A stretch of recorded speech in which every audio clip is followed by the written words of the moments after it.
ಸ್ವಾಗತ. ನಾನು ಅಮೂಲ್ಯ ಬಿಎಂ ಶೆಟ್ಟಿ. ಇದೀಗ ಮುಖ್ಯಾಂಶಗಳು. ಮುಖ್ಯಮಂತ್ರಿಗೆ ನೀಡಿರುವ ನೋಟಿಸ್ ವಾಪಸ್ ಪಡೆಯಲು ಆಗ್ರಹಿಸಿ ರಾಜ್ಯಪಾಲರ ವಿರುದ್ಧ ಕಾಂಗ್ರೆಸ್ ಬೃಹತ್ ಪ್ರತಿಭಟನೆ. ಬೆಳೆ ನಷ್ಟದ ಪರಿಹಾರಕ್ಕೆ ಆಗ್ರಹಿಸಿ ರಾಜ್ಯ ರೈತ ಸಂಘದಿಂದ ಪ್ರತಿಭಟನೆ. ಶೀಘ್ರವೇ ಒಳ ಮೀಸಲಾತಿ ಜಾರಿಗಾಗಿ ಜಿಲ್ಲಾಧಿಕಾರಿ ಮತ್ತು ಮುಖ್ಯಮಂತ್ರಿಗೆ ಮನವಿ ಮಾಡಲು ಮಾದಿಗ ದಂಡೋರ ಮೀಸಲಾತಿ ಸಮಿತಿ ಸಭೆಯಲ್ಲಿ ನಿರ್ಣಯ. ಮತ್ತು ಶಾಶ್ವತವಾಗಿ ಸೇತುವೆ ಹಾಗೂ ರಸ್ತೆ ಮಾಡಿಕೊಡುವಂತೆ ಗ್ರಾಮಸ್ಥರು ನೀರಿಗಿಳಿದು ಹಾರೋಹಳ್ಳಿ ಗ್ರಾಮದಲ್ಲಿ ಪ್ರತಿಭಟನೆ. ವಾರ್ತೆಗಳ ವಿವರ. ರಾಜ್ಯಪಾಲರು ಮುಖ್ಯಮಂತ್ರಿಗಳಿಗೆ ಶೋಕಸ್ ನೋಟಿಸ್ ನೀಡಿರುವುದು ಸರಿಯಿಲ್ಲ. ಕೂಡಲೇ ನೋಟಿಸ್ ವಾಪಸ್ ಪಡೆಯಬೇಕೆಂದು ಆಗ್ರಹಿಸಿ ಜಿಲ್ಲಾ ಕಾಂಗ್ರೆಸ್ ಪಕ್ಷದಿಂದ ಪ್ರತಿಭಟಿಸಿ ಜಿಲ್ಲಾಧಿಕಾರಿ ಸಿ ಸತ್ಯಭಾಮ ಅವರಿಗೆ ಮನವಿ ಸಲ್ಲಿಸಿದರು. ಜಿಲ್ಲಾ ಕಾಂಗ್ರೆಸ್ ಅಧ್ಯಕ್ಷ ಇಎಚ್ ಲಕ್ಷ್ಮಣ್ ಮಾತನಾಡಿ, ಸಂವಿಧಾನ ಕಾಪಾಡಬೇಕೆಂದು ರಾಜ್ಯಪಾಲರನ್ನು ನೇಮಕ ಮಾಡಿದರೆ ಅವರು ಬಿಜೆಪಿ ಏಜೆಂಟರಂತೆ ವರ್ತಿಸುತ್ತಿದ್ದಾರೆ. ಕರ್ನಾಟಕದಲ್ಲಿ ಮತದಾರರು ಕೊಟ್ಟಂತಹ ಮತಗಳಿಂದ ರಚಿಸಿರುವ ಸಿದ್ದರಾಮಯ್ಯ ಸರ್ಕಾರವನ್ನು ಅಭದ್ರಗೊಳಿಸಬೇಕು ಎಂಬ ಉದ್ದೇಶ ಹೊಂದಿದ್ದಾರೆ. 40 ವರ್ಷಗಳ ರಾಜಕಾರಣದಲ್ಲಿ ಸಿದ್ದರಾಮಯ್ಯ ಅವರು ಒಂದು ಸಣ್ಣ ಕಳಂಕ ಇಲ್ಲದೆ ರಾಜಕಾರಣ ಮಾಡಿಕೊಂಡು ಬಂದಿದ್ದಾರೆ. ಅವರನ್ನು ಸೋಲಿಸಲು ಬೇರೆ ರೀತಿಯಲ್ಲಿ ಮಣ್ಣಿಸಲು ಸಾಧ್ಯವಿಲ್ಲ ಎಂದು ಹೇಳಿ ಬಿಜೆಪಿ ಮತ್ತು ಜೆಡಿಎಸ್ ಎರಡು ಪಕ್ಷಗಳು ಸೇರಿ ಯಾವುದೇ ಒಂದು ಕಿಮ್ಮತ್ತು ಇಲ್ಲದ ವಿಷಯವನ್ನು ಹೇಳಿ ಭಾರೀ ಹಗರಣ ಮಾಡಿರುವುದಾಗಿ ಜನರ ಮುಂದೆ ಹೋಗುತ್ತಿರುವುದಕ್ಕೆ ಅವರಿಗೆ ನಾಚಿಕೆಯಾಗಬೇಕು. ಮೂಡದಲ್ಲಿ ಸೈಟ್ ಕೊಟ್ಟಿರುವುದು ಕಾಂಗ್ರೆಸ್ ಪಕ್ಷವಲ್ಲ, ಬಿಜೆಪಿ ಸರ್ಕಾರ ಇದ್ದಾಗ ಬಿಜೆಪಿ ಕಮಿಟಿಯವರು ಕೊಟ್ಟಂತಹ ನಿವೇಶನವಾಗಿದೆ. ರಾಜ್ಯಪಾಲರು ಅಸಂವಿಧಾನಿಕವಾಗಿ ನೋಟಿಸ್ ಕೊಟ್ಟಿದ್ದಾರೆ. ಯಾರೋ ಏಜೆಂಟ್ ಕೊಟ್ಟಂತಹ ಅರ್ಜಿ ಮೇಲೆ ಒಂದೇ ದಿವಸದಲ್ಲಿ ನೋಟಿಸ್ ಕೊಡಲಾಗಿದೆ ಎಂದು ಹೇಳಿದರು. ಸಂವಿಧಾನದಲ್ಲಿ ಏನು ಕಾಪಾಡಬೇಕು ಅಂತ ಅವ್ರನ್ನ ನೇಮಕ ಮಾಡಿದಾರೋ ಅವರು ಇವತ್ತೊಂದು ಏಜೆಂಟ್ ರೀತಿಯಲ್ಲಿ ಇವತ್ತು ಕರ್ನಾಟಕ ಸರ್ಕಾರದಲ್ಲಿ ಮತದಾರ ಪ್ರಭುಗಳು ಕೊಟ್ಟಂತ ಮತಗಳಿಂದ ಅತಿ ಹೆಚ್ಚಿನ ಇದರಿಂದ ಸರ್ಕಾರವನ್ನು ನಡೆಸ್ತಾ ಇರ್ತಕ್ಕಂಥ ಒಂದು ಸಿದ್ದರಾಮಯ್ಯನವರ ಸರ್ಕಾರವನ್ನ ಅಭದ್ರಗೊಳಿಸಬೇಕು. ಬೇರೆ ಯಾವುದೇ ಕಾರಣಗಳಿಲ್ಲ. ಸನ್ಮಾನ್ಯ ಸಿದ್ದರಾಮಯ್ಯನವರು ಇವತ್ತಿನ 40-45 ವರ್ಷಗಳ ರಾಜಕಾರಣದಲ್ಲಿ ಒಂದು ಸಣ್ಣ ಕಳಂಕ ರಹಿತವಾಗಿ ರಾಜಕಾರಣ ಮಾಡ್ಕೊಂಡು ಬಂದಿದ್ದಾರೆ. ಅವ್ರನ್ನ ಬೇರೆ ರೀತಿಯಲ್ಲಿ ನಾವು ಅವ್ರನ್ನ ಸೋಲಿಸಲಿಕ್ಕೆ ಅವ್ರನ್ನ ಮಣಿಸಲಿಕ್ಕೆ ಸಾಧ್ಯವಿಲ್ಲ ಅಂತೇಳಿ ಎರಡೂ ಪಕ್ಷ ಭಾರತೀಯ ಜನತಾ ಪಕ್ಷ ಮತ್ತೆ ಜೆಡಿಎಸ್ ಪಕ್ಷ ಎರಡು ಪಕ್ಷದವರು ಸೇರಿ ಮೂಢ ಹಗರಣ ಅಂತಕ್ಕಂಥ ಒಂದು ಯಾವುದೇ ರೀತಿಯ ಕಿಮ್ಮತ್ತಿಲ್ಲದ ಒಂದು ಹಗರಣವನ್ನು ಹಿಡ್ಕೊಂಡು ಇವತ್ತು ಭಾರಿ ಹಗರಣ ಮಾಡಿದ್ದಾರೆ ಅಂತೇಳಿ ಜನಗಳ ಮುಂದ್ಗಡೆ ಹೋಗ್ತಾ ಇದ್ದಾರೆ. ಅವರಿಗೆ ನಾಚಿಕೆ ಆಗುತ್ತೆ. ಯಾವತ್ತೂ ಕೂಡ ಮೂಡಾದಲ್ಲಿ ಸೈಟ್ ಕೊಟ್ಟಿದ್ದು ಕಾಂಗ್ರೆಸ್ ಪಕ್ಷ ಅಲ್ಲ, ಬಿಜೆಪಿ ಸರ್ಕಾರ ಇರೋ ಸಂದರ್ಭದಲ್ಲಿ ಬಿಜೆಪಿಯಲ್ಲಿ ಇರ್ತಕ್ಕಂಥ ಕಮಿಟಿಯವರು ಕೊಟ್ಟಂತ ಸೈಟ್ಗಳು. ಏನಕ್ಕೋಸ್ಕರ ಕೊಟ್ಟರು ಅಂತಂದ್ರೆ ಇವತ್ತು ಎಲ್ಲ ಒಂದು ಸಂಘ ಸಂಸ್ಥೆಗಳು ಬಿಡಿಎ ಇರ್ಬೋದು, ಬಿಎಂಆರ್ ಇರ್ಬೋದು, ಯಾವುದೇ ಒಂದು ಮೂಡ ಇರ್ಬೋದು, ಚೂಡ ಇರ್ಬೋದು, ಎಲ್ಲಿ ಬೇಕಾದ್ರೂ ರೈತರ ಜಮೀನ ಅಕ್ವೈರ್ ಮಾಡಿದ ಸಂದರ್ಭದಲ್ಲಿ ವಿತೌಟ್ ಅವರ ಪರ್ಮಿಷನ್ ಅಕ್ವೈರ್ ಮಾಡಿದ್ರೆ 100% ಕೊಡಬೇಕು ಅಂತ ಒಂದು ಕಾನೂನಿದೆ. ಅಕಸ್ಮಾತ್ತಾಗಿ ಅಕ್ವೈರ್ ಮಾಡಿದ್ರು ಕೂಡ 50% 40% ಕೊಡ್ತಾ ಇದ್ರು. ಕೋರ್ಟು ಕಚೇರಿಗೆ ಹೋದ್ರೆ 50% ಡಿಸೈಡ್ ಮಾಡಿದ್ದಾರೆ. ಈ ಜಮೀನ ಯಾವುದೇ ರೀತಿ ಇವರು ಅನುಮತಿ ಇಲ್ಲದೆ ಅಕ್ವೈರ್ ಮಾಡಿದ್ರಿಂದ 50% ಅಭಿವೃದ್ಧಿ ಹೊಂದಿದ ಸೈಟ್ ನ ಕೊಡೋದಕ್ಕೆ ಕಾನೂನಲ್ಲಿ ಅವಕಾಶ ಇದ್ದು ಅವರಿಗೆ ಡಿಸ್ಕ್ರಿಷನರಿ ಪವರ್ ಅವರಿಗಿರುತ್ತೆ. ಆದ್ರೆ ಸಿದ್ದರಾಮಯ್ಯನವ್ರು ಹೋಗಿ ಬರ್ಕೊಟ್ಟು ನನಗೆ ಇದೇ ಸೈಟ್ ಬೇಕು ಅಂತ ತಗೊಂಡಿಲ್ಲ. ಸಿದ್ದರಾಮಯ್ಯ ಅವ್ರ ಮಿಸ್ಸಸ್ ಕೂಡ ನನಗೆ ಆ ಸೈಟ್ ಕೊಡಿ ಅಂತ ಏನು ತಗೊಂಡಿಲ್ಲ. ಆದ್ರೆ ಸಿದ್ದರಾಮಯ್ಯನವ್ರು ಯಾವುದೇ ರೀತಿಯಲ್ಲಿ ಇದರಲ್ಲಿ ಪ್ರವೇಶ ಮಾಡದಲೇ ಇದ್ರು ಕೂಡ ಬೇಕು ಅಂತ ಇವ್ರನ್ನ ಯಾವುದೋ ಒಬ್ಬ ಖಾಸಗಿ ವ್ಯಕ್ತಿ ಕೊಟ್ಟಂತ ದೂರಿನ ಮೇಲೆ ಇವತ್ತು ಅವ್ರನ್ನ ತೇಜೋವಧೆ ಮಾಡಬೇಕು, ಸರ್ಕಾರಕ್ಕೆ ಅಭದ್ರ ಮಾಡಬೇಕು. ಅವ್ರನ್ನ ಸಿದ್ದರಾಮಯ್ಯನವರ ಒಬ್ಬನ್ನ ನಾವು ಸ್ವಲ್ಪ ಅವ್ರನ್ನ ಶಕ್ತಿನ ಕುಂದಿಸಿದ್ರೆ ಇಡೀ ಸರ್ಕಾರದಲ್ಲಿ ಏನಾದ್ರು ಆಟ ಆಡಬಹುದು ಅಂತಕ್ಕಂಥ ಏನಾದ್ರು ಯೋಚನೆ ಮಾಡಿದ್ರೆ ಭಾರತೀಯ ಜನತಾ ಪಕ್ಷದವರಾಗಿರ್ಬೋದು, ಜೆಡಿಎಸ್ನವರಾಗಿರ್ಬೋದು, ಅದು ಸಾಧ್ಯವಿಲ್ಲದ ಕೆಲಸ. ಇದು ಅಸಂವಿಧಾನಿಕವಾಗಿ ಅವರು ನೋಟಿಸ್ ಕೊಟ್ಟಿದ್ದಾರೆ. ಸಂವಿಧಾನದಲ್ಲಿ ಅವರು ಒಂದೇ ದಿವಸದಲ್ಲಿ ಯಾರೋ ಒಬ್ಬ ಏಜೆಂಟ್ ಕೊಟ್ಟಂತ ಅರ್ಜಿ ಮೇಲೆ ಒಂದೇ ದಿವಸದಲ್ಲಿ ನೋಟಿಸ್ ಕೊಟ್ಟಿದಾರಲ್ಲ, ಇದಕ್ಕಿಂತ 6 ತಿಂಗಳು 1 ವರ್ಷಗಳ ಕಾಲ ರಾಜ್ಯಪಾಲರ ಪಕ್ಕದ ಅವ್ರ ಟೇಬಲ್ ಮೇಲೆ ಬಿದ್ದಿದೆ. ಬೇಕಾದಷ್ಟು ಹಗರಣಗಳದು ಬಿಜೆಪಿ ಅವ್ರದ್ದು. ಅವ್ರಿಗೆ ಯಾಕೆ ನೋಟಿಸ್ ಕೊಟ್ಟಿಲ್ಲ ಸ್ವಾಮಿ? ರಾಜ್ಯಪಾಲರೇ, ನೀವು ಯಾವುದೋ ಒಂದು ಕೈಗೊಂಬೆಯಾಗಿ ಕೆಲಸ ಮಾಡಬಾರದು. ನೀವು ಸಂವಿಧಾನವನ್ನ ಉಳಿಸ್ಲಿಕ್ಕೆ ಕರ್ನಾಟಕ ರಾಜ್ಯದಲ್ಲಿ ನೀವು ರಾಜ್ಯಪಾಲರಾಗಿ ಕೆಲಸ ಮಾಡಲಿಕ್ಕೆ ಬಂದಿರೋದು. ನೀವೊಬ್ಬರ ಏಜೆಂಟ್ ಅಲ್ಲ, ನೀವು ಸಂವಿಧಾನದ ಅಡಿನಲ್ಲಿ ಒಬ್ಬ ರಾಜ್ಯಪಾಲರಾಗಿ ಬಂದಿದ್ದೀರಾ. ದಯವಿಟ್ಟು ನೀವು ಕೊಟ್ಟಂತ ನೋಟಿಸ್ನ ತಕ್ಷಣ ಅದನ್ನು ವಾಪಸ್ ತಗೋಬೇಕು. ವಿಧಾನ ಪರಿಷತ್ತು ಮಾಜಿ ಸದಸ್ಯ ಗೋಪಾಲಸ್ವಾಮಿ ಮಾತನಾಡಿ, ನಾಡಿನ ಮುಖ್ಯಮಂತ್ರಿ ಬಗ್ಗೆ ಕೇವಲವಾಗಿ ಮಾತನಾಡಿರುವ ವಿರುದ್ಧ ಧಿಕ್ಕಾರ ಕೂಗಲು ನಾವು ಬಂದಿದ್ದೇವೆ.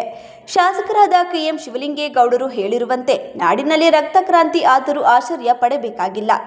ಅನ್ನದಾತ ಪ್ರಭು ಎಂದು ಹೇಳಿರುವ ಸಿದ್ದರಾಮಯ್ಯ ವಿರುದ್ಧ ಹೋರಾಟಕ್ಕೆ ಈ ರೀತಿ ನಡೆದುಕೊಳ್ಳಬಾರದು. ಬೇಕಾದರೆ ರಾಜಕೀಯ ವ್ಯವಸ್ಥೆಯಲ್ಲಿ ಹೋರಾಟ ಮಾಡಲಿ ಎಂದು ಹೇಳಿದರು. ರಾಜ್ಯಪಾಲರ ಮುಖಾಂತರ ಒಬ್ಬ ಎಂಬಂತ ಬೇಡ ಏಜೆಂಟು RTI ಅಂತ ಹೇಳ್ಕೊಂಡು ಸುಳ್ಳು ಹೇಳಿ ಎಲ್ಲರೂ ಕೂಡ ವಸೂಲಿ ಮಾಡೋ ಒಬ್ಬ ಗಿರಾಕಿ ಜೊತೆ ಮುಖ್ಯಮಂತ್ರಿಗಳ ಅರ್ಜಿ ಬರೆಸ್ಕೊಂಡು ಈ ನಾಡಿನ ಒಂದು ಮುಖ್ಯಮಂತ್ರಿ ಬಗ್ಗೆ ತೇಜವಾದ ಮಾಡ್ತಕ್ಕಂಥ ವಿರುದ್ಧ ಧಿಕ್ಕಾರವನ್ನ ಮಾಡ್ಲಿಕ್ಕೆ ಬಂದಿದ್ದೇವೆ. ಅವ್ರ ವಿರುದ್ಧ ನಾವೆಲ್ಲ ಹೋರಾಟ ಮಾಡಲಿಕ್ಕೆ ಈಗಾಗಲೇ ನಮ್ಮ ನಾಯಕರುಗಳು ಮೊನ್ನೆ ಬಂದಂತ ಸಂದರ್ಭದಲ್ಲಿ ಶಿವಲಿಂಗೇಗೌಡರು ಇರ್ಬೋದು, ಶಿವರಾಮ್ ಇರ್ಬೋದು ಕೂಡ ಈಗಾಗಲೇ ಹೇಳಿದ್ದಾರೆ, ಈ ಜಿಲ್ಲೆ ಈ ರಾಜ್ಯದಲ್ಲಿ ರಕ್ತ ಕ್ರಾಂತಿ ಆದರೂ ಆಶ್ಚರ್ಯ ಪಡಂಗಿಲ್ಲ. ಯಾಕೆಂದ್ರೆ ಅನ್ನದಾತ ಪ್ರಭು ಅಂತ ಹೇಳ್ತಕ್ಕಂಥ ನಮ್ಮ ಸಿದ್ದರಾಮಯ್ಯನವರ ವಿರುದ್ಧ ಹೋರಾಟ ಮಾಡಲಿಕ್ಕೆ ಈ ರೀತಿ ನಡ್ಕೋಬಾರ್ದು. ಅವರಿದ್ರೆ ರಾಜಕೀಯದ ವ್ಯವಸ್ಥೆಯಲ್ಲಿ ಹೋರಾಟ ಮಾಡಲಿ.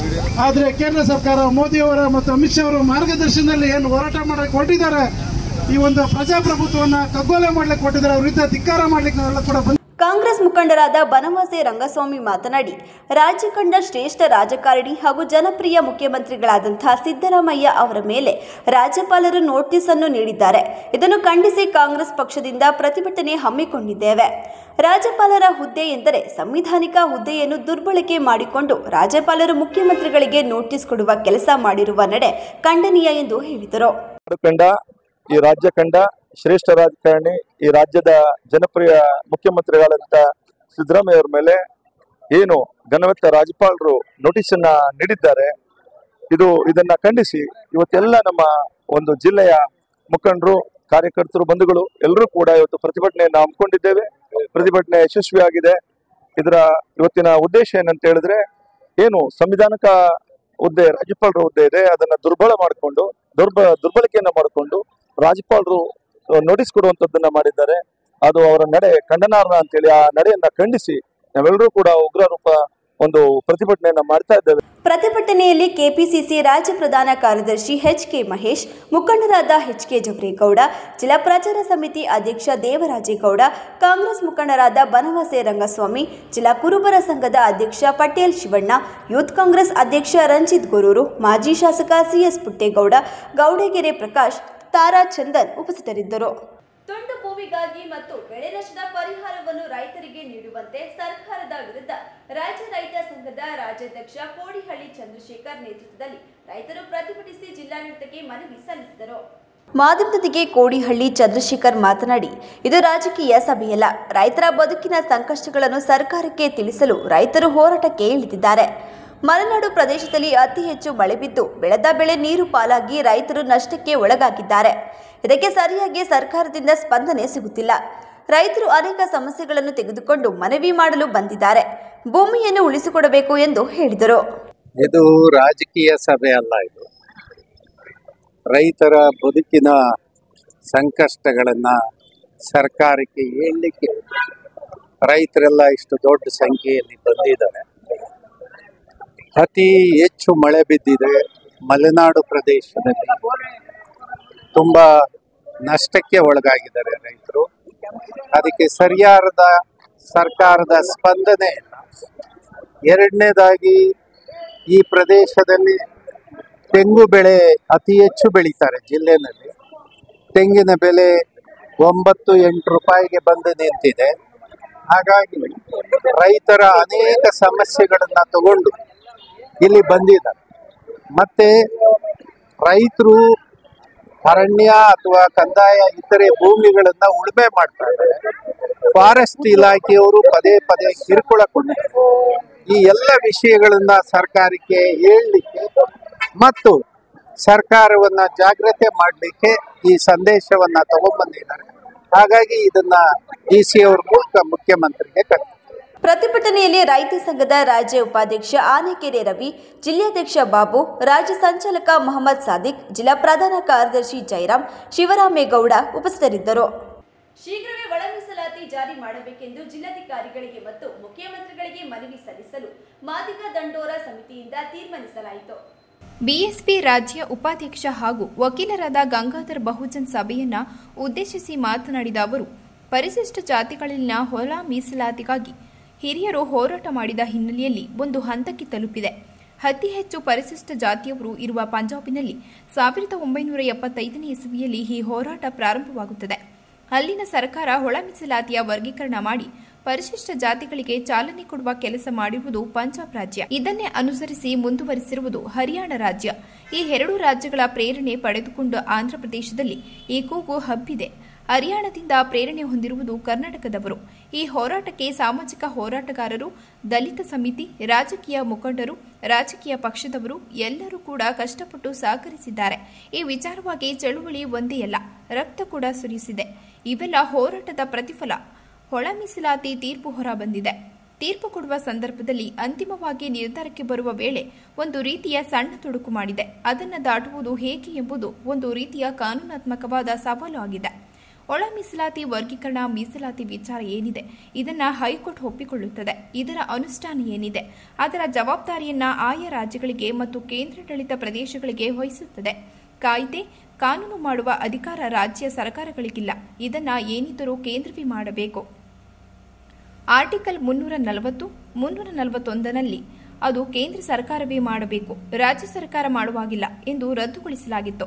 ಮತ್ತೆ ಸುಪ್ರೀಂ ಕೋರ್ಟ್ಗೆ ಎತ್ತಿ ಹಿಡಿದಾಗ ಇದು ಸಂವಿಧಾನಬದ್ಧವಾಗಿದೆ, ಇದನ್ನ ಅನುಷ್ಠಾನಗೊಳಿಸುವ ಜವಾಬ್ದಾರಿ ರಾಜ್ಯ ಸರ್ಕಾರಗಳು ತೆಗೆದುಕೊಳ್ಳಬೇಕು ಎಂದು ಹೇಳಿದೆ ಎಂದು ಹೇಳಿದರು. ಪ್ರಾರಂಭದಲ್ಲಿ ಪಂಜಾಬಲ್ಲಿ ಅತಿ ಹೆಚ್ಚು ಎಸ್ಸಿ ಸಮುದಾಯಗಳಿರ್ತಕ್ಕಂಥ ಪಂಜಾಬ್ ರಾಜ್ಯದಲ್ಲಿ 1975 ಇಸ್ವಿಯಲ್ಲಿ ಈ ಹೋರಾಟಗಳು ಪ್ರಾರಂಭ ಆಗುತ್ತೆ.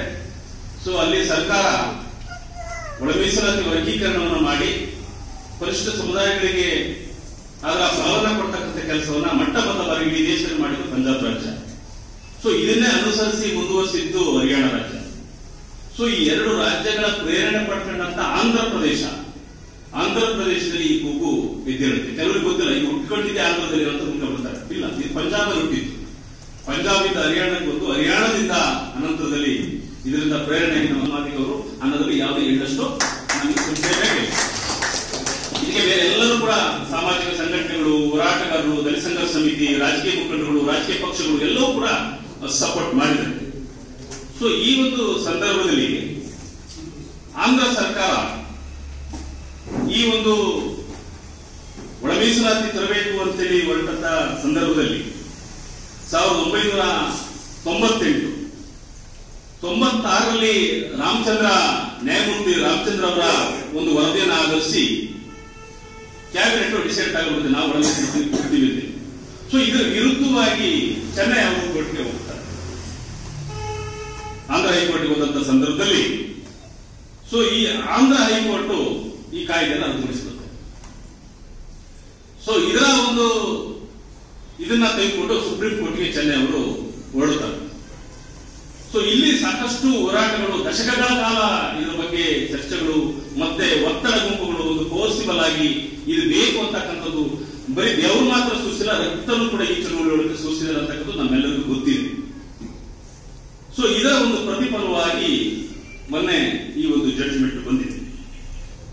ಜಡ್ಜ್ಮೆಂಟ್ ಕೊಡುವಂತ ಸಂದರ್ಭದಲ್ಲಿ ಅಂತಿಮವಾಗಿ ನಿರ್ಧಾರಕ್ಕೆ ಬರುವಂತ ಸಂದರ್ಭದಲ್ಲಿ ಒಂದು ಮಾತನ್ನ ಒಂದು ಹರ್ಡಲ್ಸ್ ಅಂತ ಈ ತೀರ್ಪಿಗೆ ಒಂದು ರೀತಿಯ ಈ ಆಶಯಗಳಿಗೆ ಒಂದು ರೀತಿಯ ಹರ್ಡಲ್ಸ್, ಒಂದು ರೀತಿಯ ಸಣ್ಣ ತೊಡಕು ಅಂತೇಳಿ ಮಾಡಿದ್ದಾರೆ. ತಡೆ ಇದ್ದಂಗೆ ಅದನ್ನ ದಾಟದಂಗೆ ಅಂತಕ್ಕಂಥದ್ದು ಈಗ ನಮ್ಮ ಮುಂದೆ ಇರತಕ್ಕಂಥ ಒಂದು ಕಾನೂನಾತ್ಮಕವಾದಂತ ಸವಾಲು. ಏನ್ ಹೇಳುತ್ತೆ ಈ ತೀರ್ಪು? ಇದನ್ನ ಒಪ್ಕೊಂಡಿದೆ. ಮೊದಲನೇದಾಗಿ ಸುಪ್ರೀಂ ಕೋರ್ಟ್ ಈ ಒಳ ಮೀಸಲಾತಿ ವರ್ಗೀಕರಣ ವಿಚಾರ ಏನಿದೆ ಇದನ್ನ ಒಪ್ಕೊಳ್ಳುತ್ತೆ, ಅಕ್ಸೆಪ್ಟ್ ಮಾಡ್ಕೊಳ್ಳುತ್ತೆ. ಅಕ್ಸೆಪ್ಟ್ ಮಾಡಿಕೊಂಡು ಇದರ ಅನುಷ್ಠಾನ ಏನಿದೆ ಅದರ ಜವಾಬ್ದಾರಿಯನ್ನ ಆಯಾ ರಾಜ್ಯಗಳಿಗೆ ಮತ್ತು ಕೇಂದ್ರಾಡಳಿತ ಪ್ರದೇಶಗಳಿಗೆ ವಹಿಸಿಕೊಳ್ಳುತ್ತೆ. ಇದನ್ನ ಕೇಂದ್ರ ಜವಾಬ್ದಾರಿ ತೆಗೆದುಕೊಳ್ಳಲ್ಲ, ಇದರ ಜಾರಿ ಮಾಡತಕ್ಕಂಥ ಜವಾಬ್ದಾರಿಯನ್ನ. ಸೊ ಇದರ ಜವಾಬ್ದಾರಿ ಏನಿದೆ ಇದನ್ನ ಆಯಾ ರಾಜ್ಯಗಳು ಮತ್ತೆ ಕೇಂದ್ರಾಡಳಿತ ಪ್ರದೇಶ ಸರ್ಕಾರಗಳಿಂದ ಅಮಲು ಮಾಡಬೇಕು ಅಂತೇಳಿ ಏನಂತ ಪ್ರಶ್ನೆ ಮಾಡಿದ ರದ್ದುಗೊಳಿಸಿದ್ರು ಅಂತಂದ್ರೆ, ಈ ಒಂದು ಒಳ ಮೀಸಲಾತಿ ವರ್ಗೀಕರಣ ವಿಚಾರಕ್ಕೆ ಸಂಬಂಧಪಟ್ಟಂಗೆ ಕಾಯ್ದೆ ಮಾಡುವಂತ, ಕಾನೂನು ಮಾಡುವಂತ ಅಧಿಕಾರ ರಾಜ್ಯ ಸರ್ಕಾರಗಳಿಗೆ ಇಲ್ಲ. ಇದೇನು ಕೇಂದ್ರನೇ ಮಾಡಬೇಕು.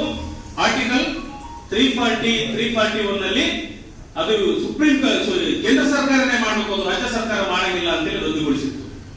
ಏನು ರದ್ದುಗೊಳಿಸತಕ್ಕಂತ ಒಂದು ವಿಷಯ ಏನಿದೆ, ಸೊ ಇದನ್ನ ಮತ್ತೆ ಸುಪ್ರೀಂ ಕೋರ್ಟ್ ಎತ್ತಿದ್ರೆ ಇಲ್ಲ, ಸೊ ಇದು ಸಂವಿಧಾನಬದ್ಧವಾಗಿದೆ, ಇದನ್ನು ಮಾಡ್ತಕ್ಕಂಥ ಅನುಷ್ಠಾನಗೊಳ್ತಕ್ಕಂಥ ಜವಾಬ್ದಾರಿಯನ್ನ ಆಯಾ ರಾಜ್ಯ ಸರ್ಕಾರಗಳು ತೆಗೆದುಕೊಳ್ಳಬೇಕು ಅಂತ ಹೇಳಿದೆ.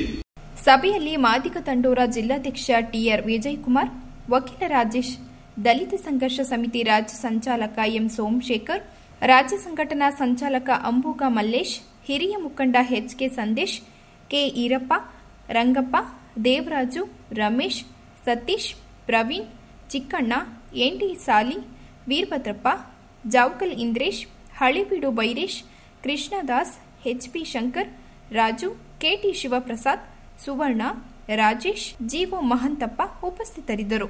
ಮಳೆ ನಿಂತರೂ ಸಮಸ್ಯೆಗಳು ನಿಂತಿಲ್ಲ. ಅತಿ ಹೆಚ್ಚು ಮಳೆಯಾದ ಕಾರಣ ಮಲೆನಾಡು ಭಾಗದಲ್ಲಿ ರಸ್ತೆ ಸೇತುವೆಗಳು ನೆರೆ ಹಾವಳಿಗೆ ತುತ್ತಾದರೆ, ಇನ್ನು ಅರೆಮಲೆನಾಡು ಭಾಗಗಳಲ್ಲಿ ಕಾಲುವೆಗಳು ಹಾಗೂ ಕೆರೆಕಟ್ಟೆಗಳು ಒಡೆದು ಪರಿಣಾಮವಾಗಿ ರೈತರ ಬೆಳೆ ನಾಶವಾಗಿರುವ ಘಟನೆ ನಡೆದಿದೆ. ಬೇಲೂರು ತಾಲೂಕಿನ ಮಾದಿಹಳ್ಳಿ ಹೋಬಳಿಯ ಆಂತಲಿ ಗ್ರಾಮ ಪಂಚಾಯಿತಿಯ ವ್ಯಾಪ್ತಿ ಹರೋಹಳ್ಳಿ ಗ್ರಾಮದ ಚೋಮನಕೆರೆ ಒಡೆದ ಪರಿಣಾಮವಾಗಿ ರೈತರು ಬೆಳೆದ ಬೆಳೆಗಳಿಗೆ ನೀರು ನುಗ್ಗಿ ಸಂಪೂರ್ಣ ಬೆಳೆ ಕೊಳೆಯುವ ಸ್ಥಿತಿ ನಿರ್ಮಾಣವಾಗಿದೆ. ನಮ್ಮ ಗ್ರಾಮಕ್ಕೆ ರಸ್ತೆ ಹಾಗೂ ಸೇತುವೆಯನ್ನ ನಿರ್ಮಾಣ ಮಾಡಿಕೊಡುವಂತೆ ಸುಮಾರು 5 ಊರಿನ ಗ್ರಾಮಸ್ಥರು ಕಾಲುವೆಗೆ ಇಳಿದು ಪ್ರತಿಭಟನೆ ನಡೆಸಿದರು. ಸುಮಾರು 10-15 ವರ್ಷಗಳಿಂದ ಹಾರೋಹಳ್ಳಿ ಗ್ರಾಮದ ಮೂಲಕ ಕೊನೆಯಕನಹಳ್ಳಿ, ಗೋರೂರು ಕೊಪ್ಪಲು, ಹಿರೇಗುಪ್ಪೆ ಗ್ರಾಮಗಳಿಗೆ ತೆರಳಲು ಇದೇ ರಸ್ತೆಯಲ್ಲಿ ತಿರುಗಬೇಕು. ಆದರೆ ಇತ್ತೀಚೆಗೆ ಬಿದ್ದಂತಹ ಭಾರಿ ಮಳೆಯಿಂದಾಗಿ ಕೆರೆ ಒಡೆದು ಸಂಪೂರ್ಣವಾಗಿ ಬೆಳೆಗೆ ನೀರು ನುಗ್ಗಿದ ಪರಿಣಾಮ ರಸ್ತೆಯೆಲ್ಲ ಕೊಚ್ಚಿ ಹೋಗಿದೆ. ಸುಮಾರು 15 ವರ್ಷಗಳಿಂದ ಇಲ್ಲಿಗೆ ತೂಗುವ ಸೇತುವೆಯನ್ನ ನಿರ್ಮಾಣ ಮಾಡಿಕೊಡುವಂತೆ ಬಂದಂತಹ ಎಲ್ಲ ಜನಪ್ರತಿನಿಧಿಗಳಿಗೆ ಮನವಿ ಮಾಡಿದ್ದೇವೆ. ಚುನಾವಣೆ ಸಂದರ್ಭದಲ್ಲಿ ಮಾತ್ರ ಜನಪ್ರತಿನಿಧಿಗಳಿಗೆ ನೆನಪಿಗೆ ಬರುತ್ತದೆ, ನಂತರ ಯಾರ ಗಮನಕ್ಕೂ ಬರುವುದಿಲ್ಲ. ಗ್ರಾಮಸ್ಥರೆಲ್ಲ ಸೇರಿ ನೀರು ಹರಿಯುವ ರಸ್ತೆಯನ್ನ ದಾಟಿ ಹೋಗುವ ಪರಿಸ್ಥಿತಿ ಬಂದಿದೆ. ಕೂಡಲೇ ಶಾಶ್ವತವಾಗಿ ಕಿರು ಸೇತುವೆಯನ್ನ ಮಾಡಿಕೊಡಬೇಕು. ಇಲ್ಲದಿದ್ದರೆ ಎಲ್ಲ ಗ್ರಾಮಸ್ಥರು ಸೇರಿ ತಾಲೂಕು ಪಂಚಾಯಿತಿ ಮುಂಭಾಗದಲ್ಲಿ ಪ್ರತಿಭಟನೆ ನಡೆಸುವುದಾಗಿ ಎಚ್ಚರಿಕೆ ನೀಡಿದರು.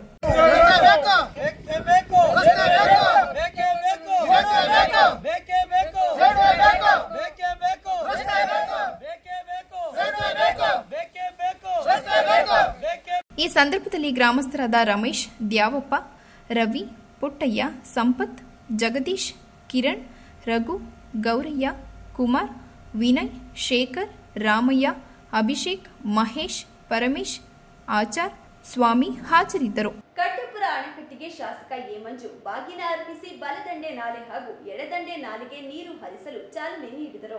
ಅರಕಲಗೂಡು ತಾಲೂಕಿನ ಮೊದಲ ಅಣೆಕಟ್ಟು ಎಂಬ ಹೆಗ್ಗಳಿಕೆ ಪಾತ್ರವಾಗಿರುವ ಕಟ್ಟೆಪುರ ಅಣೆಕಟ್ಟಿಗೆ ಶಾಸಕ ಎ ಮಂಜು ಧಾರ್ಮಿಕ ಸಂಪ್ರದಾಯ ಪ್ರಕಾರ ಬಾಗಿನ ಅರ್ಪಿಸಿ ಅಣೆಕಟ್ಟಿನ ಬಲದಂಡೆ ನಾಲೆ ಹಾಗೂ ಎಡದಂಡೆ ನಾಲೆಗೆ ನೀರು ಹರಿಸಲು ಚಾಲನೆ ನೀಡಿ ಮಾತನಾಡಿದ ಅವರು, ಮೈಸೂರು ರಾಜರು ತಾಲೂಕಿನಲ್ಲಿ ಹರಿಯುತ್ತಿದ್ದ ಕಾವೇರಿ ನದಿ ಮೊದಲ ಬಾರಿಗೆ ಅಣೆಕಟ್ಟು ನಿರ್ಮಿಸಿ ಈ ಭಾಗದ ಜನತೆಯ ಕೃಷಿ ಚಟುವಟಿಕೆಗೆ ಆಶಾಕಿರಣವಾದರು.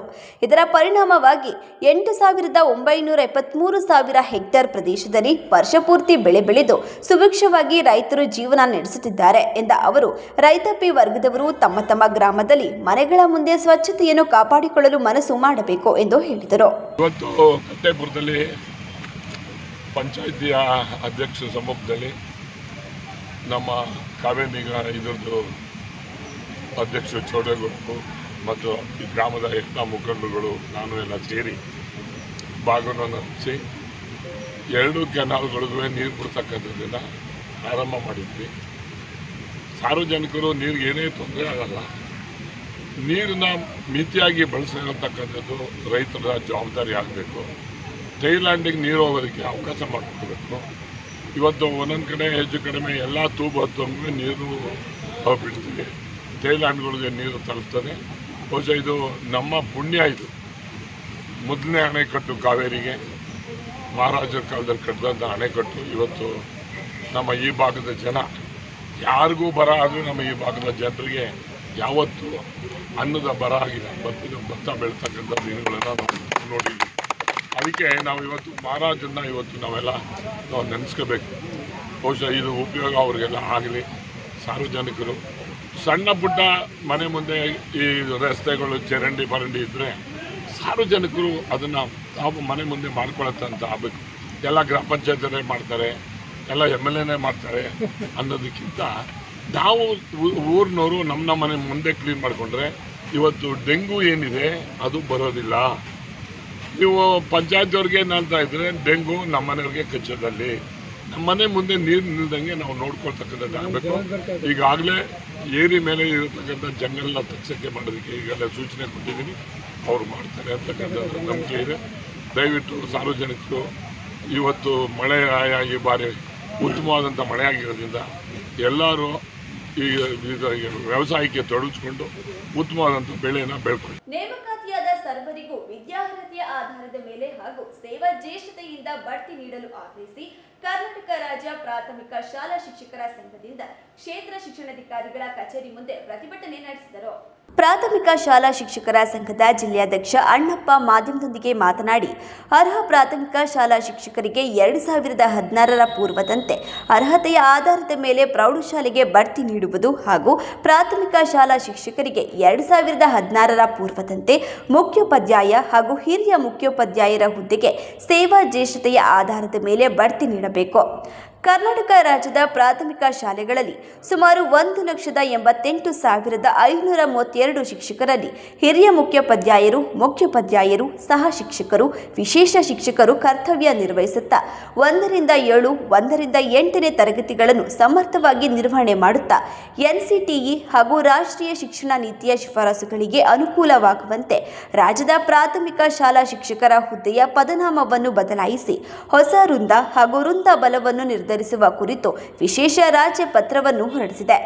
2017 ಮೇ 20ರಂದು ಹೊರಡಿಸಿದ ಪ್ರಾಥಮಿಕ ಶಾಲಾ ಸಹ ಶಿಕ್ಷಕ ವೃಂದವನ್ನು ಮುಖ್ಯವಾಗಿ ಪ್ರಾಥಮಿಕ ಶಾಲಾ ಶಿಕ್ಷಕರು 1ರಿಂದ 5ಕ್ಕೆ 1,12,467 ಹಾಗೂ ಪದವೀಧರ ಪ್ರಾಥಮಿಕ ಶಾಲಾ ಶಿಕ್ಷಕರು 6ರಿಂದ 8ಕ್ಕೆ 51,751 ಎಂದು ವೃಂದಾವಾರು ಹುದ್ದೆಗಳನ್ನು ಮಂಜೂರಿಸಿ ಆದೇಶಿಸಿದೆ.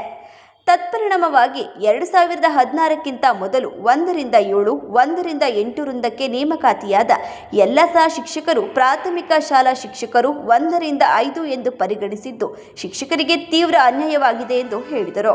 ಪ್ರಾಥಮಿಕ ಶಾಲಾ ಶಿಕ್ಷಕರ ಸಂಘ ಬೆಂಗಳೂರು ಇವರ ವತಿಯಿಂದ ಇಡೀ ರಾಜ್ಯಾದ್ಯಂತ 29/7/2024ನೇ ಇಸ್ವಿಯಲ್ಲಿ ರಾಜ್ಯ ಕಾರ್ಯಕಾರಿಣಿ ಸಭೆಯಿಂದ ನಿರ್ಣಯದಂತೆ 12/8/2024ರಂದು ರಾಜ್ಯಾದ್ಯಂತ ಎಲ್ಲ ಸಮಸ್ತ 1,58,000 ಶಿಕ್ಷಕರು ಸ್ವತಂತ್ರ ಹೋರಾಟದ ಫ್ರೀಡಮ್ ಪಾರ್ಕಿನಲ್ಲಿ ಒಂದು ಉಗ್ರವಾದ ಹೋರಾಟವನ್ನು ಮಾಡಲಿಕ್ಕೆ ಕೈಗೊಂಡಿದ್ದೇವೆ. ಅದರ ಉದ್ದೇಶ ಏನಪ್ಪಾ ಅಂದರೆ 2016ರಿಂದ ಈಚೆಗೆ ನೇಮಕವಾದಂಥ GPT ಹುದ್ದೆಯನ್ನು ನಿರ್ಮಾಣವಾದ ನಂತರ ನಮಗೆ 1ರಿಂದ 7ನೇ ತರಗತಿ ಮಾಡ್ತಿರುವಂಥ ಸಾಮಾನ್ಯವಾಗಿ 1,20,000 ಶಿಕ್ಷಕರು ಸಾಮಾನ್ಯವಾಗಿ ಹಿಂಬಡ್ತಿಯನ್ನು ಹೊಂದಿದ್ದಾರೆ. ಜೊತೆಗೆ ನಮ್ಮಲ್ಲಿ ಮುಖ್ಯ ಶಿಕ್ಷಕರಿಗೆ ಬಡ್ತಿ ಇಲ್ಲ, ಜೊತೆಗೆ ನಮ್ಮಲ್ಲಿ ಹೈಸ್ಕೂಲಿಗೆ ಪ್ರೌಢಶಾಲೆಗೆ ಬಡ್ತಿಯನ್ನು ಹೊಂದ್ತಾ ಇಲ್ಲ. ಹಾಗಾಗಿ ಸಾಮಾನ್ಯವಾಗಿ 8 ವರ್ಷಗಳ ಕಾಲ ನಮ್ಮಲ್ಲಿ ನಮ್ಮ ವರ್ಗಾವಣೆಯಲ್ಲಿ ಆಗ್ತಿರುವಂಥ ಅನ್ಯಾಯವನ್ನು ಪ್ರತಿಭಟಿಸಿ ಸಂಪೂರ್ಣವಾಗಿ ನಮಗೆ ಸಹಕಾರವನ್ನು ನೀಡಬೇಕು. ಜೊತೆಗೆ ಸರ್ಕಾರ ಇದ್ರ ಬಗ್ಗೆ ಯಾವುದೇ ಕ್ರಮವನ್ನು ಸಹ ಕರೆದುಕೊಂಡಿಲ್ಲ. ಸಾಕಷ್ಟು ನಾವು ಮಾಹಿತಿಗಳನ್ನು, ಸಾಕಷ್ಟು ನಾವು ಮೆಮೊಡಮ್ಗಳನ್ನು ಸಹ ನಾವು ಸರ್ಕಾರಕ್ಕೆ ಸಲ್ಲಿಸಿದ್ವಿ. ನಮಗೆ ಪ್ರತಿ ವರ್ಷ ವರ್ಗಾವಣೆಯಲ್ಲಿ ಸಾಮಾನ್ಯವಾಗಿ ನಮ್ಮ ಹಾಸನ ಜಿಲ್ಲೆಯಲ್ಲಿ ನಡೆದಂಥ ವರ್ಗಾವಣೆಯಲ್ಲಿ 2,000 ಜನ ಶಿಕ್ಷಕರು ವರ್ಗಾವಣೆಗೆ ಅರ್ಜಿಯನ್ನು ಸಲ್ಲಿಸಿದರು. ಆದರೆ 395 ಶಿಕ್ಷಕರು ಮಾತ್ರ ವರ್ಗಾವಣೆ ಹೊಂದಿದ್ದಾರೆ. ಯಾಕಪ್ಪ ಅಂದರೆ ಸಂಪೂರ್ಣವಾಗಿ 1ನೇ ತರಗತಿಯಿಂದ 7ನೇ ತರಗತಿಗೆ ಬೋಧನೆ ಮಾಡ್ತಿರುವಂಥ ಶಿಕ್ಷಕರು ಸಾಮಾನ್ಯವಾಗಿ GPT ಹುದ್ದೆಗಳಿಗೆ ನಮಗೆ ಅವಕಾಶವನ್ನು ನೀಡ್ತಿಲ್ಲ. ನಾವು ನೇಮಕವಾಯಿತು ಸಾಮಾನ್ಯವಾಗಿ 85, 90, 94, 98ನೇ ಇಸ್ವಿಯಿಂದ ಈಚೆಗೆ 2016ವರೆಗೂ ಸಹ ನಮ್ಮ ವೃಂದ ಏನಿದೆ, ನೇಮಕಾತಿ ವೃಂದ ಏನಿದೆ, ಅದು 1ರಿಂದ 7ನೇ ತರಗತಿಯನ್ನ ನೇಮಕವನ್ನು ಮಾಡಿಕೊಂಡು ಈಗ ನಮಗೆ 1ರಿಂದ 5ನೇ ತರಗತಿಯವರೆಗೆ ನಿಮ್ಮ ಹಿಂಬಡ್ತಿಯನ್ನು ಹೊಂದಿ ಅಂತ ಒಂದು ಏನು 2016ರಲ್ಲಿ ಒಂದು ನಿಯಮಾವಳಿ ಆಗಿದೆ. ಆ ನಿಯಮಾವಳಿನ ನಮ್ಮ ಬದಲಾವಣೆ ಮಾಡಬೇಕು. ಈ ಬದಲಾವಣೆಯನ್ನು ಸರ್ಕಾರ ಮಾಡದೇ ಇದ್ರೆ ನಾವು ಇವತ್ತು ಏನಿದೆ, ಇವತ್ತು 5ನೇ ತಾರೀಕಲ್ಲಿ ನಾವು ಏನು ಹಾಸನ ತಾಲೂಕು ಮಟ್ಟದಲ್ಲಿ ನಾವು ಉಗ್ರವಾದ ಹೋರಾಟವನ್ನು ಮಾಡಿಕೊಂಡು BO ಅವರಿಗೆ ಮತ್ತೆ ತಹಶೀಲ್ದಾರ್ ಅವರಿಗೆ ಮತ್ತು ಮಾನ್ಯ ಶಾಸಕರಿಗೆ ಕೊಡ್ತಾ ಇದ್ದೀವಿ. ನಂತರ 7ನೇ ತಾರೀಕು ಮಾನ್ಯ ಉಸ್ತುವಾರಿ ಸಚಿವರಿಗೆ, ಜಿಲ್ಲಾಧಿಕಾರಿ ಅವರಿಗೆ, ಮುಖ್ಯ ನಿರ್ವಹಣಾಧಿಕಾರಿ ಅವರಿಗೆ ಹಾಗೂ ಉಪನಿರ್ದೇಶಕರಿಗೆ ನಾವು ಮನವಿಯನ್ನು ಸಲ್ಲಿಸ್ತೀವಿ. ಅದಾದ ನಂತರ 12ನೇ ತಾರೀಕು ಇಡೀ ಸಂಪೂರ್ಣವಾದಂತಹ ಈ ಕರ್ನಾಟಕ ರಾಜ್ಯಾದ್ಯಂತ ಏನಿದೀವಿ 1,58,000 ಶಿಕ್ಷಕರು ಸಂಪೂರ್ಣವಾಗಿ ನಾವು ಬೆಂಗಳೂರು ಫ್ರೀಡಮ್ ಪಾರ್ಕಿನಲ್ಲಿ ಉಗ್ರವಾದಂತಹ ಹೋರಾಟವನ್ನು ಇಟ್ಕೊಂಡಿದ್ವಿ. ನಂತರ ಅದಕ್ಕೂ ಸಹ ಸರ್ಕಾರ ಸ್ಪಂದಿಸಲಿಲ್ಲ ಅಂದ್ರೆ ನಾವು ಶಾಲಾ ತರಗತಿಯನ್ನ ಬಹಿಷ್ಕರಿಸಿ ನಾವು 1ರಿಂದ 5ನೇ ತರಗತಿವರೆಗೆ ಮಾತ್ರ ಮಾಡ್ತೀವಿ ಅಂತ ಈ ಸಂದರ್ಭದಲ್ಲಿ ಹೇಳ್ತಾ, ಸಮಸ್ತ ನಮ್ಮ ಹಾಸನ ಜಿಲ್ಲಾ ಶಿಕ್ಷಕರು ಇವತ್ತು ಸಂಪೂರ್ಣವಾಗಿ ಎಲ್ಲಾ ತಾಲೂಕಲ್ಲೂ ಸಹ ಈ ಮನವಿಯನ್ನ ಸಲ್ಲಿಸಿದರೆ ಈ ಮನವಿಗೆ ಸರ್ಕಾರ ಮನಸ್ಸಿ ನಮ್ಗೆ ಏನಾದ್ರು ಹೋರಾಟ ನಮ್ದೇನು ನಮ್ಮ ನಿಯಮಗಳಿದೆ, ಬೇಡಿಕೆಗಳಿದೆ, ಅದನ್ನ ಸ್ಪಂದಿಸಿ ನಮಗೆ ಬೇಡಿಕೆಗಳನ್ನು ನಿವಾರಣೆ ಮಾಡಿದರೆ ನಾವು ಹೋರಾಟವನ್ನು ಹಿಂತಗೊಳ್ತೀವಿ. ಇಲ್ಲವಾದ ನಿರಂತರವಾದ ಹೋರಾಟ ನಾವು ಮಾಡ್ತೀವಿ. ಶಾಲೆ ಪ್ರತಿಭಟನೆಯಲ್ಲಿ ತಾಲೂಕು ಅಧ್ಯಕ್ಷ ಸಿಎಚ್ ಅಣ್ಣೇಗೌಡ, ಕರ್ನಾಟಕ ರಾಜ್ಯ ಪ್ರಾಥಮಿಕ ಶಾಲಾ ಶಿಕ್ಷಕರ ಸಂಘದ ಪ್ರಧಾನ ಕಾರ್ಯದರ್ಶಿ ಎನ್ಎಸ್ ಲೋಕೇಶ್ ಕುಮಾರ್, ಗೌರವಾಧ್ಯಕ್ಷರಾದ ವೈಜಿ ಮಂಜುಳಾ, ಟಿ ರಮೇಶ್, ಉಪಾಧ್ಯಕ್ಷ ಗೌಡ ಲೋಹಿತ್ ಜವರಪ್ಪ, ಎಸ್ಎನ್ ಶುಭಮಂಗಳ, ಖಜಾಂಚಿ ಬಿಎಚ್ ರಾಜು, ಸಹ ಕಾರ್ಯದರ್ಶಿ ಜಿಡಿ ಮಂಜುನಾಥ್, ಕೆಎನ್ ಚೈತ್ರ, ಸಂಘಟನಾ ಕಾರ್ಯದರ್ಶಿ ಎಚ್ವಿ ಉಮೇಶ್, ಸುಕನ್ಯಾ, ನಿರ್ದೇಶಕರಾದ Dakshayini, AJ Venkatesh, MS Krishnamurthy, BK Ravindra, R Asha, Hemavathi, Nayakarahalli Manchegowda ಉಪಸ್ಥಿತರಿದ್ದರು. ಇದೀಗ ಜಾಹೀರಾತು. Bhima Shubha Varamahalakshmi Festival from 2nd to 18th August. On silver, save up to rupees 2,500 per kg and get an additional cashback of rupees 2,500 per kg. On diamond, get flat rupees 7,000 off per carat plus 1 gram free gold coin with every carat. You can also get up to 10% off on gold rate. So what are you waiting for? Available at all Bhima Jewelers showrooms. TNC apply. Day Home Furniture and Interior, ಹಾಸನದ ಅತಿ ದೊಡ್ಡ furniture showroom. ನಿಮ್ಮ ಕನಸಿನ ಮನೆಯ ಅಂದವನ್ನ ಹೆಚ್ಚಿಸಲು ಹಾಗೂ ಆರಾಮದಾಯಕ ಪೀಠೋಪಕರಣಗಳು ಉತ್ಕೃಷ್ಟ ಗುಣಮಟ್ಟದಲ್ಲಿ ಲಭ್ಯ. ವಿವಿಧ ವಿನ್ಯಾಸದ ಡೈನಿಂಗ್ ಟೇಬಲ್ಗಳು, ಮ್ಯಾಟ್ರೆಸ್ಗಳು, corner sofa, recliner sofa, wooden sofa, ಹಲವು ಮಾದರಿಯ ಕಾಟ್ಗಳು, ವಾರ್ಡ್ರೋಬ್ಗಳು, ಡ್ರೆಸ್ಸಿಂಗ್ ಟೇಬಲ್ಗಳು, ಇನ್ನು ಹಲವಾರು ವೆರೈಟಿಯ ಫರ್ನಿಚರ್ಗಳು ದೊರೆಯುತ್ತವೆ. ಭೇಟಿ ಕೊಡಿ. D home furniture and interior, opposite district stadium, Salagame road, Hassan. Phone numbers 8156989111, 9562955026 ಮತ್ತು 9633152552.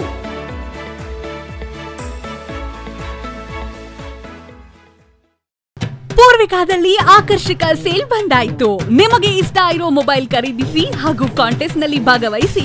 Mahendra XUV 3XO car, 55 inch smart TV, AC, laptop, double door fridge, washing machine, smart phone, smart watch, air cooler, mixer, grinder, pedestal fan ಅಂತ 10 ಕೋಟಿವರೆಗೂ ಬಹುಮಾನ ಗೆಲ್ಲಿರಿ. ಈ offer August 18ರವರೆಗೆ ಮಾತ್ರ. ಈಗಲೇ ಪೂರ್ವಿಕಾ ಶೋರೂಮ್ಗೆ ಭೇಟಿ ಕೊಡಿ.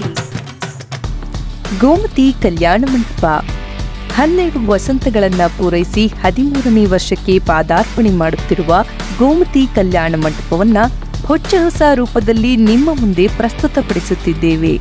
ಅತ್ಯಾಧುನಿಕವಾಗಿ ನವೀಕರಣಗೊಂಡ ಕಲ್ಯಾಣ ಮಂಟಪದಲ್ಲಿ 1500 ಜನರು ಪಾಲ್ಗೊಳ್ಳಬಹುದಾದ ಬ್ಯಾಂಕ್ವೆಟ್ ಹಾಲ್, 700 ಜನರು ಊಟ ಮಾಡಬಹುದಾದ ಡೈನಿಂಗ್ ಹಾಲ್ ಇದ್ದು, ಮದುವೆ, ಬೀಗರ ಔತಣ, ನಾಮಕರಣ ಮತ್ತು ಎಲ್ಲ ಶುಭ ಸಮಾರಂಭಗಳಿಗೆ, ಸಸ್ಯಾಹಾರಿ ಮತ್ತು ಮಾಂಸಾಹಾರಿ ಔತಣಗಳಿಗೆ ಹಾಲ್ ಅನ್ನು ನೀಡಲಾಗುತ್ತದೆ. 4 ಎಕರೆಗೂ ಅಧಿಕ ಜಾಗದಲ್ಲಿ ವಾಹನಗಳಿಗೆ ಉತ್ತಮವಾದ ಪಾರ್ಕಿಂಗ್ ವ್ಯವಸ್ಥೆ ಸಹ ಲಭ್ಯವಿದೆ. ನಿಮ್ಮ ಕುಟುಂಬದ ಸುಂದರ ಕಾರ್ಯಕ್ರಮಗಳನ್ನು ಅತ್ಯುತ್ತಮ ಕ್ಷಣಗಳನ್ನಾಗಿ ಮಾರ್ಪಾಡಾಗಿಸಲು ಒಂದು ಒಳ್ಳೆಯ ಜಾಗ, ಅದುವೇ ನಮ್ಮ ಗೋಮತಿ ಕಲ್ಯಾಣ ಮಂಟಪ. ಗೋಮತಿ ಕಲ್ಯಾಣ ಮಂಟಪ, ಕೋರ್ಟ್ ಹೊಸ ಬಸ್ ನಿಲ್ದಾಣದ ಹತ್ತಿರ, ಚನ್ನಪಟ್ಟಣ ಬಡಾವಣೆ, ಹೊಳೆನರಸೀಪುರ ರಸ್ತೆ, ಹಾಸನ. ಬುಕಿಂಗ್ ಹಾಗೂ ಹೆಚ್ಚಿನ ಮಾಹಿತಿಗಾಗಿ ಸಂಪರ್ಕಿಸಿ 9448427261, 8970568666.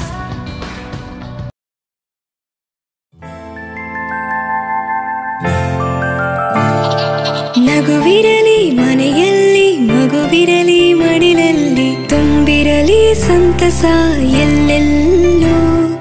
ಹರಡುತ್ತಿರಿ ಸಂತಸ ಮನ ಮನೆಯಲ್ಲಿ, ಸಂತಸವಿರಲಿ ಮನೆಯಲ್ಲಿ, ಮಗುವಿರಲಿ ಮಡಿಲಲ್ಲಿ, ತುಂಬಿರಲಿ ಸಂತಸ ಎಲ್ಲೆಲ್ಲೋ. ಸಂತಸ IVF ಮತ್ತು ಎಂಡೋ ಸರ್ಜರಿ ಸೆಂಟರ್, ಹಾಸನ ಮತ್ತು ಮೈಸೂರು.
ಶಿಕ್ಷಕರುಗಳನ್ನ ಪದವೀಧರ ಪ್ರಾಥಮಿಕ ಶಾಲಾ ಶಿಕ್ಷಕರುಗಳ ನಡುವೆ ತಾರತಮ್ಯ ಮಾಡುವ ಮೂಲಕ ಮಲತಾಯಿ ಧೋರಣೆಗೆ ಮುಂದಾಗಿರುವ ರಾಜ್ಯ ಸರ್ಕಾರದ ವಿರುದ್ಧ ಆಗಸ್ಟ್ 12ರಂದು ಶಾಲೆಯಿಂದ ಹೊರಗುಳಿದು ಪ್ರತಿಭಟನೆಗೆ ಮುಂದಾಗುವುದಾಗಿ ತಾಲೂಕು ಪ್ರಾಥಮಿಕ ಶಾಲಾ ಶಿಕ್ಷಕರ ಸಂಘದ ಅಧ್ಯಕ್ಷ ಲೋಕೇಶ್ ಹೇಳಿದರು.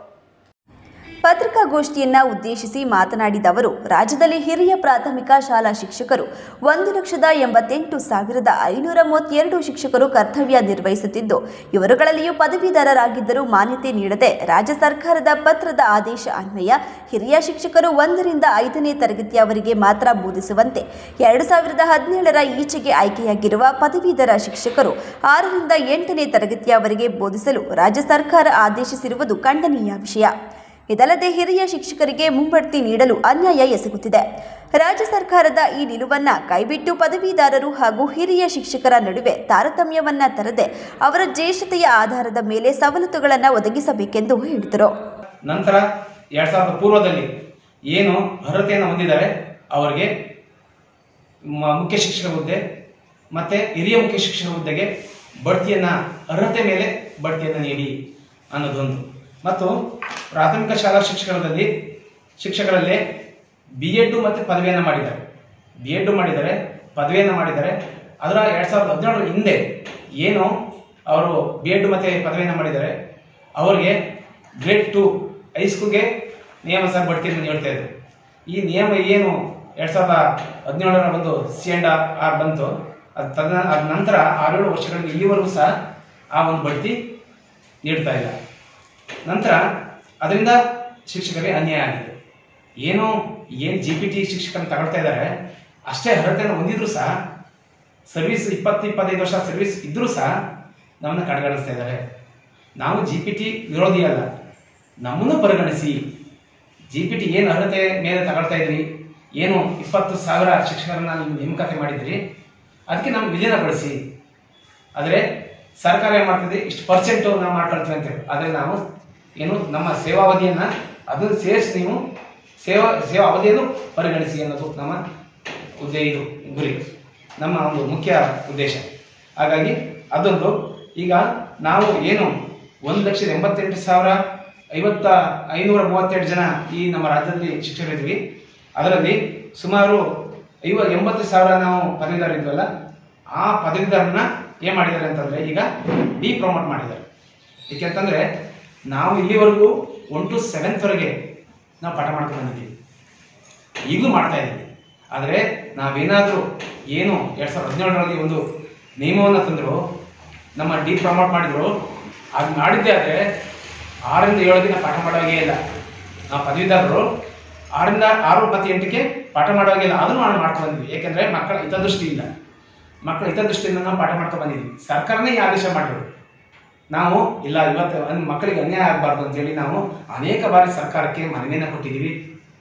ಇವತ್ತಲ್ಲಿ ನಾಳೆ ಆಗ್ಬೋದು, ಸರ್ಕಾರ ನಮ್ಮ ಕಡೆ ನೋಡ್ಬೋದು ಅನ್ನೋ ದೃಷ್ಟಿಯಿಂದ ನಾವು ಪಾಠ ಮಾಡ್ಕೊಂಡು ಬಂದಿದ್ದೀವಿ ರಾಜ್ಯದ ಎಲ್ಲ ಕಡೆ.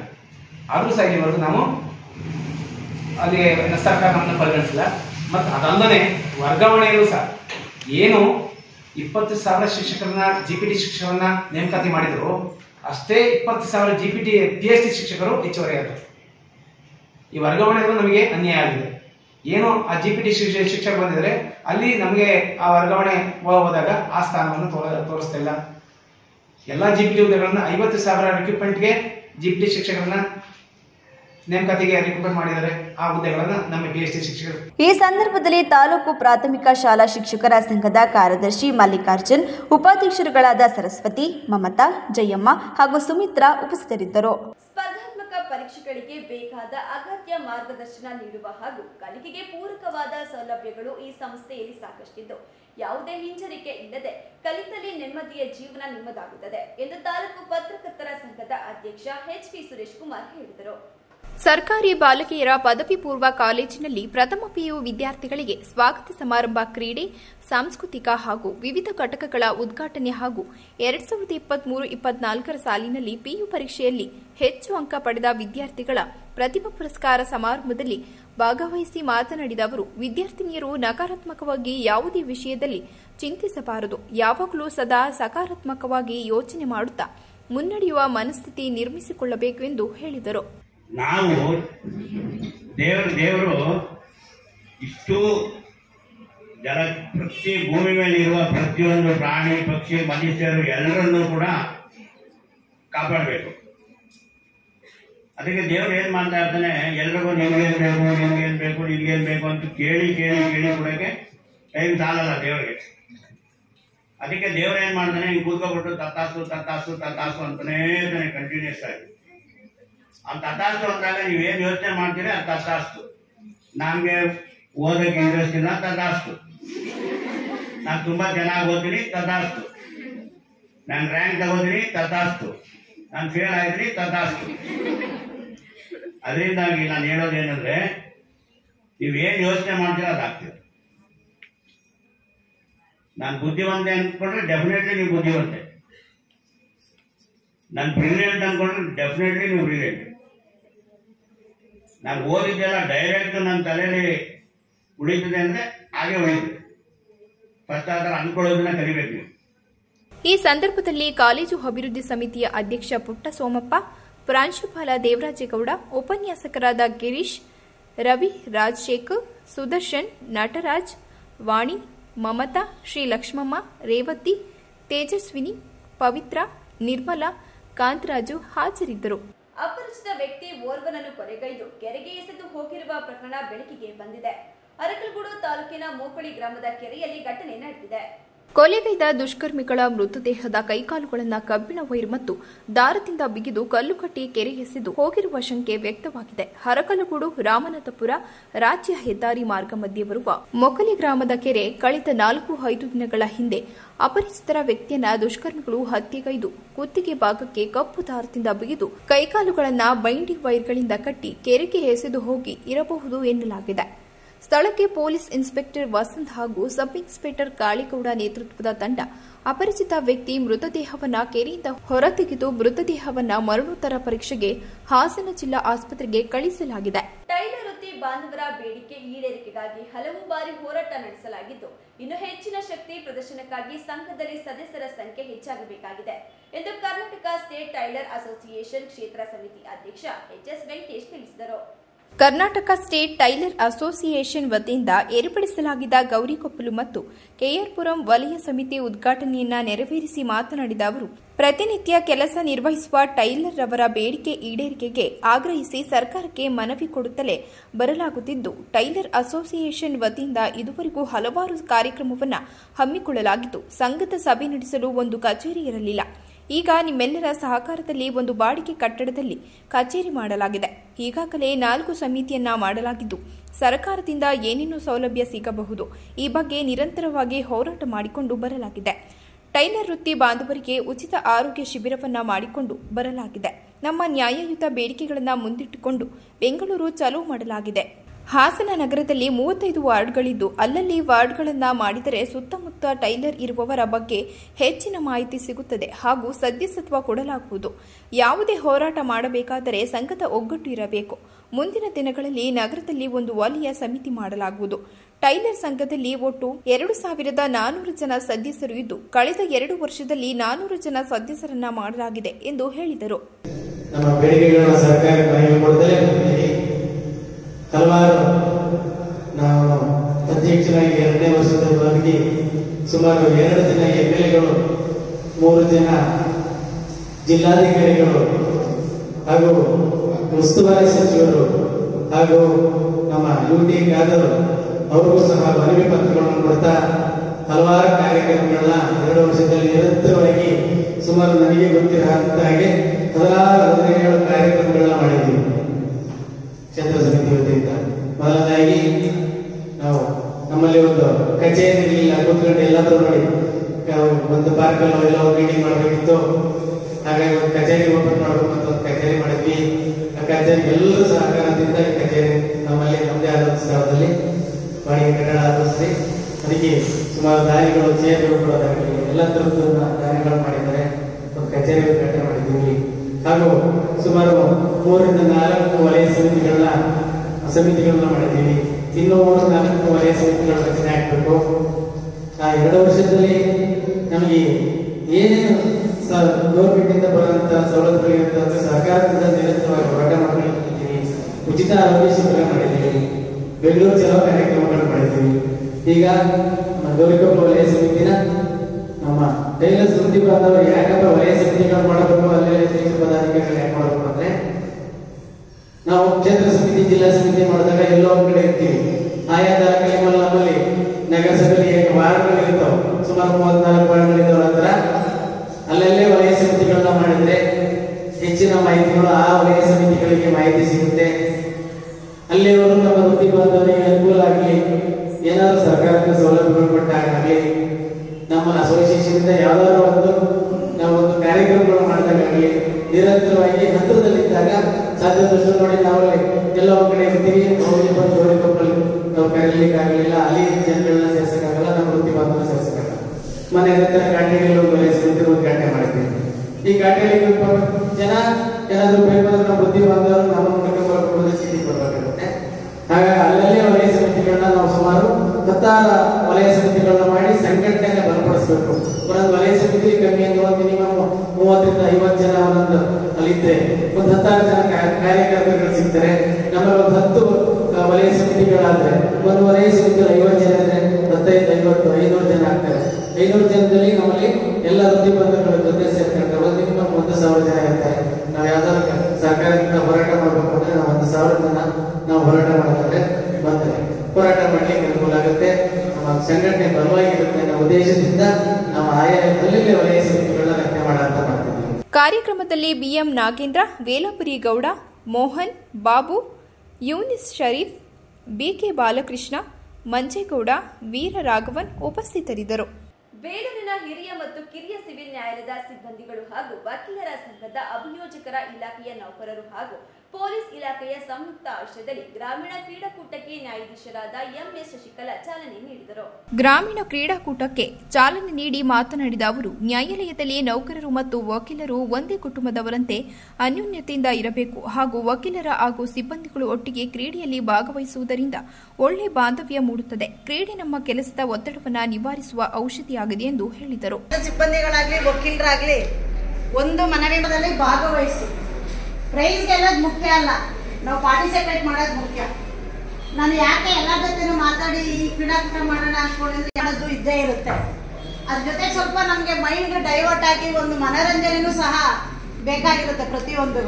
ಈ ಸಂದರ್ಭದಲ್ಲಿ ನ್ಯಾಯಾಧೀಶರಾದ ನಾಗೇಂದ್ರ, ವಕೀಲರ ಸಂಘದ ಕಾರ್ಯದರ್ಶಿ ಪುಟ್ಟಸ್ವಾಮಿ, ಹಿರಿಯ ವಕೀಲರಾದ ರವಿ, ಪೃಥ್ವಿ, ಚಂದ್ರು ಸಿದ್ದೇಗೌಡ, ನ್ಯಾಯಾಲಯದ ಆಡಳಿತಾತ್ಮಕ ಶಿರಸ್ಥರಾದ ರಮೇಶ್, ನಾಗವೇಣಿ, ಕೀರ್ತಿ, ಯಾಸಿನ್, ರಾಘು, ಸ್ಮಿತಾ, ಇಂದುಮತಿ, ರಮ್ಯಾ, ಗಾಯತ್ರಿ, ಸೌಮ್ಯ, ಉಷಾ, ಪ್ರಸಾದ್, ಪ್ರದೀಪ್ ಉಪಸ್ಥಿತರಿದ್ದರು. ಕೊನೆಯಲ್ಲಿ ಮತ್ತೊಮ್ಮೆ ಮುಖ್ಯಾಂಶಗಳು.